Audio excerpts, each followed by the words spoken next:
Hallo zusammen! Heute zeige ich euch, wie ihr Knoblauch ganz einfach und ohne Einkochen super lecker und lange haltbar machen könnt.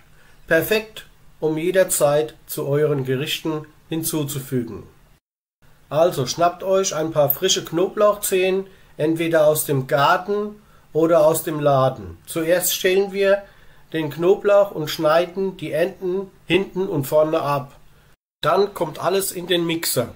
Jetzt geben wir das Olivenöl dazu. Ich habe 4 Esslöffel für 3 große Knoblauchknollen benutzt. Ihr könnt die Menge je nach Bedarf anpassen. Das Öl hilft nicht nur beim Mixen, sondern sorgt auch dafür, dass der Knoblauch lange haltbar bleibt. Dazu noch etwas Salz, das ebenfalls für die Haltbarkeit sorgt. Das könnt ihr nach Belieben dosieren. Mehr Salz heißt längere Haltbarkeit, also seid ruhig, großzügig.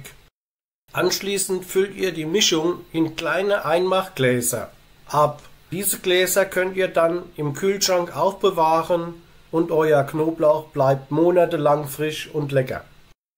Vergisst nicht, meinen Kanal zu abonnieren, damit ihr keine weiteren Tipps und Tricks verpasst. Bis zum nächsten Mal.